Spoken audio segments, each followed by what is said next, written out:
Puttur brothers entertainment ನಿರ್ಮಾಣದ ಕನ್ನಡ ಚಲನಚಿತ್ರ ಮಂಗಮಾಯ ಮೇ 8ರಂದು ರಾಜ್ಯಾದ್ಯಂತ ತೆರೆ ಕಾಣಲಿಕ್ಕಿದೆ ಎಂದು ಚಿತ್ರದ ಕಾರ್ಯಕಾರಿ ನಿರ್ಮಾಪಕರು ವ್ಯವಸ್ಥಾಪಕರು ಆಗಿರುವಂತಹ ಪ್ರಸನ್ನ ಪುತ್ತೂರು ಮತ್ತು ಅವರ ಸಹೋದರ ಕಲಾ ನಿರ್ದೇಶಕರಾಗಿರುವ ಪ್ರಸಾದ್ ಪುತ್ತೂರು ಅವರು ಪತ್ರಿಕಾಗೋಷ್ಠಿಯಲ್ಲಿ ತಿಳಿಸಿದ್ದಾರೆ. ಸಣ್ಣ ವೆಚ್ಚದ ನೈಜ ಘಟನೆ ಆಧಾರಿತ ಒಂದೇ ದಿನ ನಡೆಯುವ ಕಥಾ ಹಂದರವಾಗಿದ್ದು, ಯಾವುದೇ ಮೇಕಪ್ ಇಲ್ಲದೆ, ಹೀರೋಯಿನ್ಗಳಿಲ್ಲದೆ, ಒಂದೇ ಲೊಕೇಶನ್ ಮತ್ತು ಒಂದೇ ಶೆಡ್ಯೂಲ್ ನಲ್ಲಿ ಶೂಟ್ ಮಾಡಲ್ಪಟ್ಟ ಚಲನಚಿತ್ರ ಇದಾಗಿದೆ. ಹಲವು ಕರಾವಳಿಯ ಕಲಾವಿದರುಗಳ ತಂತ್ರಜ್ಞರ ಸಮಾಗಮದಲ್ಲಿ ಈ ಚಿತ್ರ ಕರಾವಳಿ ಕನ್ನಡದ ಭಾಷಾ ಸೊಗಡು ಇರುವ ಚಿತ್ರ ಆಗಿದೆ ಎಂದು ಹೇಳಿದರು.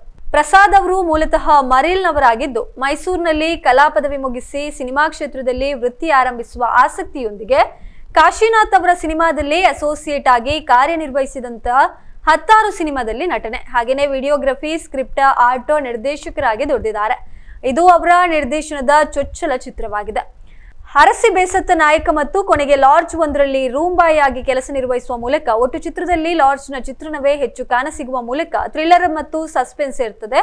ಮೈಸೂರು ವಿದ್ಯಾರಣ್ಯಪುರದ ಲಾಡ್ಜ್ನಲ್ಲಿ ಶೂಟಿಂಗ್ ಮಾಡಲಾಗಿದ್ದು, ಕೇವಲ 43 ದಿನದಲ್ಲಿ ಶೂಟಿಂಗ್ ನಡೆದಿದೆ ಎಂದು ಚಿತ್ರತಂಡ ತಿಳಿಸಿದ್ದಾರೆ. ಪತ್ರಿಕಾಗೋಷ್ಠಿಯಲ್ಲಿ ಚಿತ್ರದ ಮಾರ್ಕೆಟಿಂಗ್ ಮತ್ತು ಸೋಷಿಯಲ್ ಫಿಲ್ಮ್ ಇಂಡಿಯಾ ಸಂಸ್ಥೆಯ ಹರ್ಷ ಕಟ್ಟೇಮನೆ, ಚಿತ್ರದ ವಿತರಕ ಬಾಲಕೃಷ್ಣ ಶೆಟ್ಟಿ ಕುಕ್ಕಾಡಿ ಉಪಸ್ಥಿತರಿದ್ದರು. ಸಿನಿಮಾ ನಿಮಗೆ ಕಂಪ್ಲೀಟ್ ಸಿನಿಮಾ 2 ಗಂಟೆ ಏನು ಸಿನಿಮಾ ಇದೆ, ಎಂಗೇಜ್ಡ್ ಆಗಿರುತ್ತೆ ನಿಮಗೆ. ಹಾಗಾಗಿ ನಿಮಗೆ ಏನಾದರೂ ಎಂಗೇಜ್ಡ್ ಆಗಿರುವ ಸಿನಿಮಾ ನಿಮಗೆ ಕಾಮಿಡಿ, ಸಸ್ಪೆನ್ಸ್, ಥ್ರಿಲ್ಲರ್, ನೆಕ್ಸ್ಟ್ ಸೀನಲ್ಲಿ ಏನಾಗ್ತದೆ ಅಂತ ನಮಗೆ ಆ ಒಂದು ಎಕ್ಸ್ಪೆಕ್ಟೇಷನಲ್ಲಿ ನಾವು ಹೋಗ್ತಾ ಇರ್ತೀವಲ್ಲ, ಅವಾಗ ಕ್ಯೂರಿಯಾಸಿಟಿಯಲ್ಲಿ ಇದರಲ್ಲಿ ನಮಗೆ ಆ್ಯಕ್ಚುಲಿ ಈ ಮೇಕಪ್ ಅದು ಇದು ಯಾವುದು ಕಾಣಿಸೋದೇ ಇಲ್ಲ ನಮಗೆ. ಯಾವಾಗ ನಮಗೆ ಮೇಕಪ್ ಸಣ್ಣ ಮಿಸ್ಟೇಕೆಲ್ಲ ಕಾಣಲಿಕ್ಕೆ ಸ್ಟಾರ್ಟ್ ಆದರೆ ಸಿನಿಮಾ ಚೆನ್ನಾಗಿಲ್ಲದಿದ್ದರೆ ಮಾತ್ರ ನಮಗೆ ಕಾಣ್ತದೆ. ಅಂದರೆ ನಮಗೊಂದು ಹೋಪ್, ಈ ಸಿನಿಮಾ ಒಂದು ಮಟ್ಟಕ್ಕೆ ನಮಗೊಂದು ಸಣ್ಣದಾಗಿ ಹೆಸರು ಮಾಡಿಕೊಟ್ಟು ನಮ್ಮದೊಂದು ಫಸ್ಟ್ ಸ್ಟೆಪ್ ಇದೆ ಇಂಡಸ್ಟ್ರಿಗೆ. ಸೊ ಇದೇನಾದ್ರು ಸಣ್ಣದಾಗಿ ಸಕ್ಸಸ್ ಆಯಿತು ಅಂದರೆ ನಮಗೆ ಒಂದಷ್ಟು ಸಿನಿಮಾಗಳು ನೆಕ್ಸ್ಟ್ 100% ಮಾಡೇ ಮಾಡ್ತೀವಿ. ಅದು ನಮ್ಮ ಪುತ್ತೂರು ಬ್ರದರ್ಸ್ದ ಬ್ಯಾನರ್ಸಲ್ಲೇ ಮಾಡಬೇಕು ಅಂತ ನಾವು ಇರುವಂಥವ್ರು.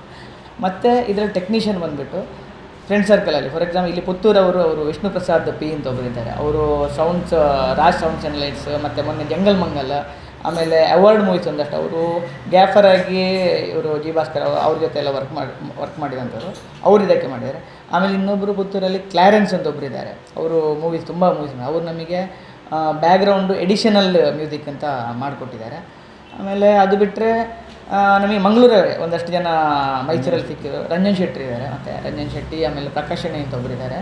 ಸೊ ಇವರು ಒಂದಷ್ಟು ಜನ ನಮಗೆ ಸಪೋರ್ಟಿವ್ ಆಗಿ ಎಲ್ಲನೂ ಮಾಡಿದ್ವಿ. ಒಂದು ಪೋಸ್ಟ್ ಪ್ರೊಡಕ್ಷನ್ ಅಷ್ಟೇ, ನಾವು ಒಂದು ಪರ್ಸೆಂಟೇಜ್ ಈ ಥರ ಮಾತಾಡಿ 30% ಪೇ ಮಾಡ್ತೀವಿ, ಅದಾದಮೇಲೆ ಮಾಡೋಣ ಅಂತ. ಅಂದರೆ ನಮ್ಮದು ಕ್ಯಾಮರಾ ರೆಂಟಲ್ಸ್ ಇರೋದ್ರಿಂದ ಏನೋ ಒಂದು ಆ ಕಡೆ ಈ ಕಡೆ ಮಾಡಿಕೊಂಡು ನಾವು ಮಾಡ್ಕೊಂಡು ಹೋಗ್ತೀವಿ. ದುಡ್ಡು ಹಾಕಿ ನಾವೇ ಹಾಕಿರೋ. ಹೌದು ಟೈಟ್ ಅಂತೇಳಿ ಆ್ಯಕ್ಚುಲಿ ಹೇಳ್ಬೋದು, ಬಟ್ ನಮಗೆ ಏನಾಗ್ತಂದರೆ ಒಂದಷ್ಟು ನೆಕ್ಸ್ಟ್ ಇದಕ್ಕೆ ನಮಗೆ ಇವಾಗ ರಿಲೀಸ್ ಆದಮೇಲೆ ಇರ್ಬೋದು, ಅದು ಹೌದು. ಆ್ಯಕ್ಚುಲಿ ಹೇಳಬೇಕು ಅಂತಂದರೆ ಹೌದು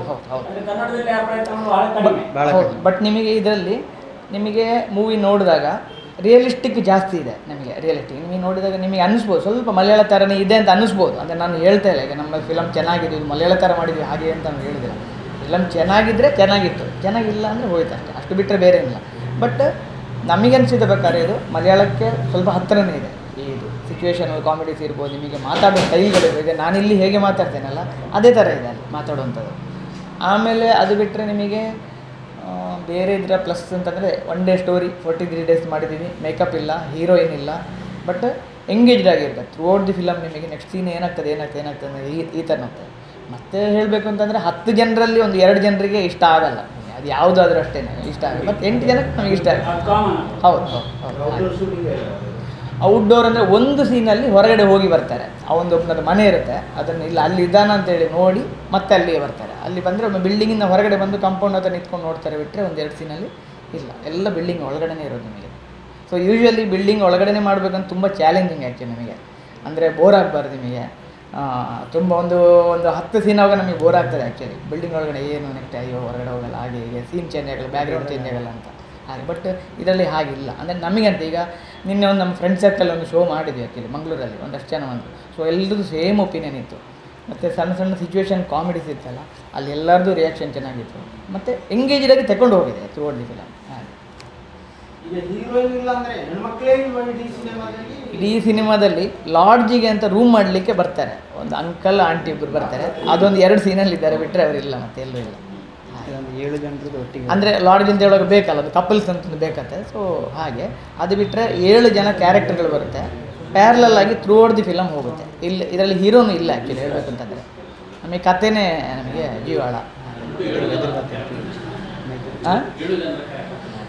7 ಜನ ಪ್ಯಾರಲಲ್ ಆಗಿ ಹೋಗ್ತದೆ, ಮತ್ತೊಂದು 3-4 ಜನ ಇದ್ದಾರೆ ಅಲ್ಲಲ್ಲಿ ಇರ್ತದೆ. ಹಾಗೆ ವಿಶೇಷವಾದ ಒಂದು ಟೈಟಲ್ ಕೂಡ ಒಳ್ಳೆ ಟೈಟಲ್. ಈ ಸಿನಿಮಾ ನಿನ್ನೆ ನನ್ನ ಫ್ರೆಂಡ್ಸ್ ನಿನ್ನೆ ನೋಡಿದ್ರು, ನನ್ನನ್ನು ಸಹ ಕರೆದಿದ್ರು, ನನಗೆ ಹೋಗ್ಲಿಕ್ಕೆ ಆಗಲಿಲ್ಲ ಪ್ರೀಮಿಯರ್ ಶೋಗೆ. ನನ್ನ ಫ್ರೆಂಡ್ಸ್ ನೋಡಿ ನಿನ್ನೆ ಫೋನ್ ಮಾಡಿದ್ರು, ತುಂಬ ಒಳ್ಳೆದುಂಟು ಬಾಲಕೃಷ್ಣನ ಪಿಕ್ಚರ್, ನೋಡ್ಬೋದು ಒಳ್ಳೆದಿದೆ ಪಿಕ್ಚರ್ ಅಂತ ಹೇಳಿದರು. ಆದರೆ ತುಂಬ ಪ್ರಮೋಷನ್ ಬೇಕಂತ ಹೇಳಿದ್ದಾರೆ. ಯಾಕಂತ ಹೇಳಿದರೆ ಸಡನ್ ಒಂದು ಜನವನ್ನು ಥಿಯೇಟ್ರಿಗೆ ಬರಲಿಕ್ಕೆ ಭಾಳ ಕಷ್ಟ ಉಂಟು. ಮಾಡಿದರೆ ಈ ಸಿನಿಮಾಗೆ ಸಕ್ಸಸ್ ಆದರೆ ಉಂಟಲ್ಲ, ಅದೊಂದು ಸಿನಿಮಾದಲ್ಲಿ ವಿಶೇಷವಾಗಿ ಒಂದು ಇವರು ಪ್ರಸಾದ್ರವರು ಮಾಡಿದ ಕೆಲಸಕ್ಕೆ ಒಂದು ಯಶಸ್ಸು ಸಿಗ್ತದೆ. ಯಾಕೆಂತ ಹೇಳಿದರೆ ಅವರು ಹೇಳಿದಾಗೆ ಇದರಲ್ಲಿ ಯಾವುದು ಮೇಕಪ್ ಇಲ್ಲ, ಅದು ಹೀರೋಯಿನ್ ಇಲ್ಲ, ಆದ ಕಾರಣ ಜನರು ಯಾವ ಥರ ಒಂದು ತಗೊಳ್ತಾರೆ ಅಂತೇಳಿ ಇರೋದು. ಅದು ಗ್ಯಾರಂಟಿ ಒಂದು ಸಕ್ಸಸ್ ಆದರೆ ಒಂದು ವಿಶೇಷವಾಗಿ ಬರ್ತಾರೆ, ಈ ಪಿಕ್ಚರ್ ಚೆನ್ನಾಗಿದೆ ಅಂತ ಹೇಳ್ತಾರೆ. ಆದರೆ ಬರಲೇಬೇಕು. ಅದಕ್ಕೆ ನಾನು ನಿಮ್ಮನ್ನೆಲ್ಲರಿಗೂ ಕೂಡ ನಿಮ್ಮ ಸಹಕಾರವನ್ನು ನಾನು ಕೇಳ್ತಾ ಇದ್ದೇನೆ. ನಿಮ್ಮ ಸಪೋರ್ಟ್ ನಮಗೆ ಬೇಕು. ಮತ್ತು ಈ ಸಿನಿಮಾಕ್ಕೆ ನೀವೆಲ್ಲರೂ ಬರಬೇಕಂತೇಳಿ ನಮ್ಮೊಂದು ಅಪೇಕ್ಷೆ. ನೀವು ಬರೋದಾದರೆ ಆ ಶೋಗೆ ನಾವೊಂದು ರೆಡಿ ಮಾಡ್ತೇವೆ. ಹಾಗೆ 8ನೇ ತಾರೀಕಿಗೆ ರಿಲೀಸ್ ಆಗ್ತದೆ. ಸೊ ಅವತ್ತು ಏನಾದರೂ ನೀವೆಲ್ಲ ಒಂದು ನಮಗೆ ಸಪೋರ್ಟ್ ಮಾಡ್ತೀರಿ ಅಂತಂದರೆ ಒಂದು ಶೋಗೆ ನಾವು ಎಷ್ಟು ಜನ ಹೇಗೆ ಬರ್ತೀವಿ ಅಂತ ಒಂದು ಶೋ ಒಂದು ಇದು ಮಾಡ್ಬೋದು ನಮಗೆ. ಹಾಗಾಗಿ